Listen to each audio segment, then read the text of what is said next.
कृष्णं वंदे जगद्गुरुम। ओम श्री परमात्मने नमः। पहला अध्याय। धृतराष्ट्र बोले, हे संजय, धर्मभूमि कुरुक्षेत्र में इकट्ठे हुए युद्ध की इच्छा वाले मेरे और पांडु के पुत्रों ने क्या किया।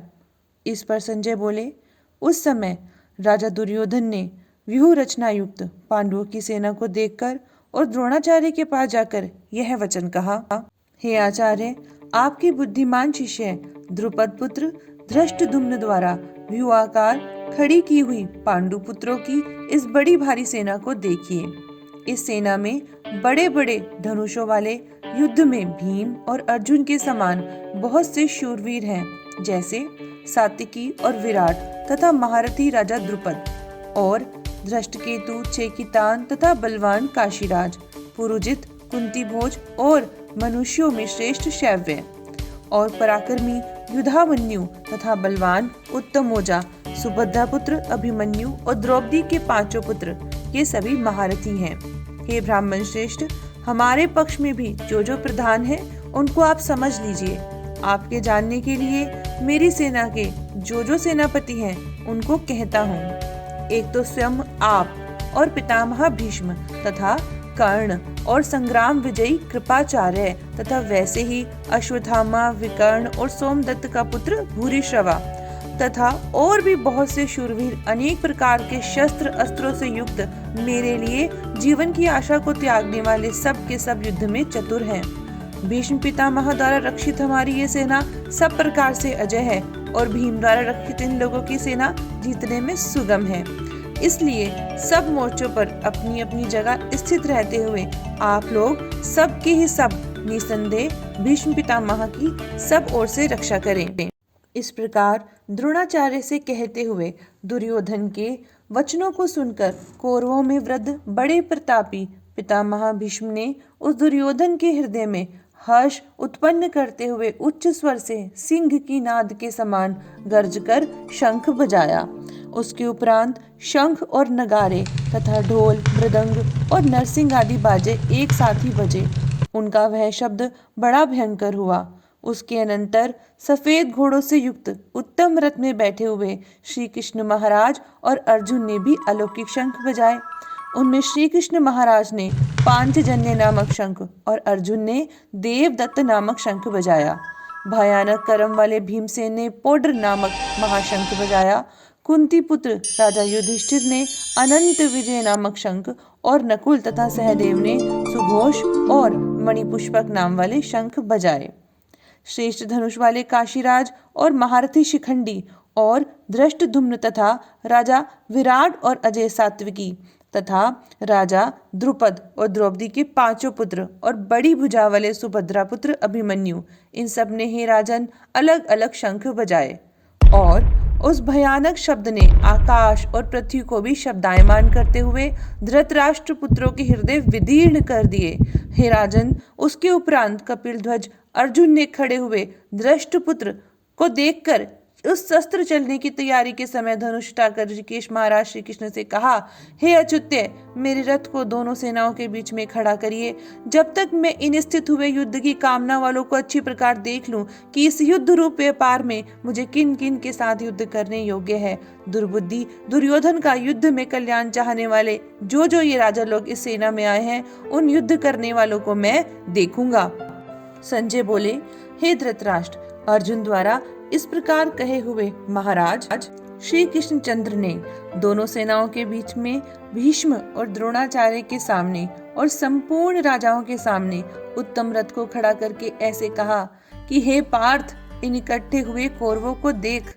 उसके उपरांत प्रथापुत्र अर्जुन ने उन दोनों ही सेनाओं में स्थित हुए पिता के भाइयों को, पितामहों को, आचार्यों को, मामों को, भाइयों को, पुत्रों को, पोत्रों को तथा मित्रों को, ससुरों को और सुहृदयों को भी देखा।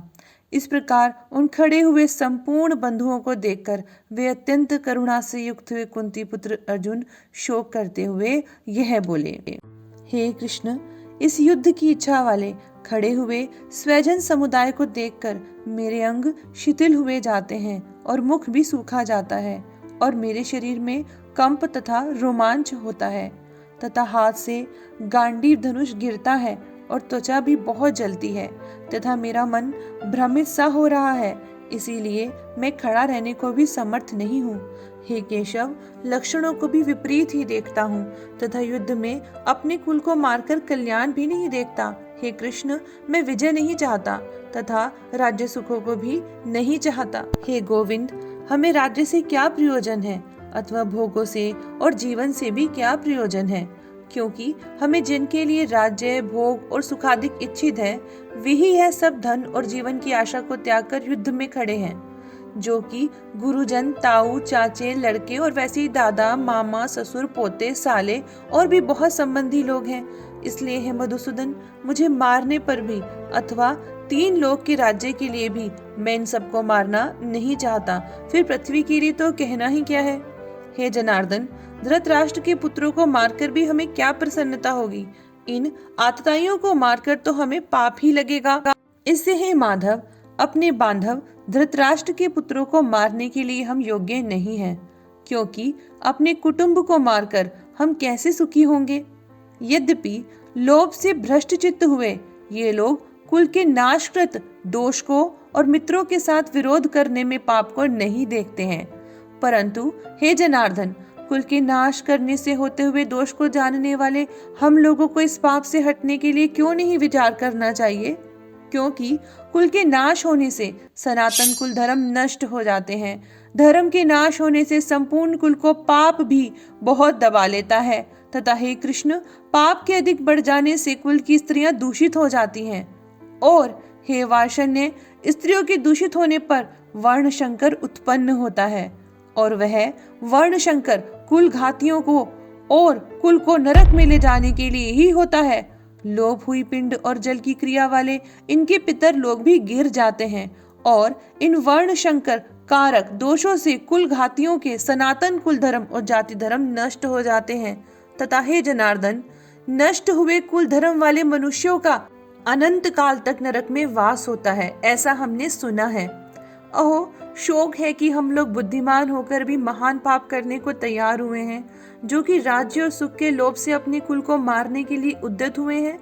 यदि मुझ शस्त्र रहित नए सामना करने वाले को शस्त्रधारी धृतराष्ट्र के पुत्र रण में मारे तो वह मारना भी मेरे लिए अति कल्याणकारक होगा। संजय बोले, रणभूमि में शोक से उद्विग्न मन वाले अर्जुन इस प्रकार कहकर बाण सहित धनुष को त्याग कर रथ के पिछले भाग में बैठ गए। इति श्रीमद् भागवत गीता रूपी उपनिषद एवं ब्रह्म विद्या तथा योग शास्त्र विषयक श्री कृष्ण और अर्जुन के संवाद में अर्जुन विषाद योग नामक पहला अध्याय। श्रीमन्नारायण नारायण नारायण। हरे कृष्ण कृष्ण कृष्ण हरे हरे, हरे राम राम राम हरे हरे।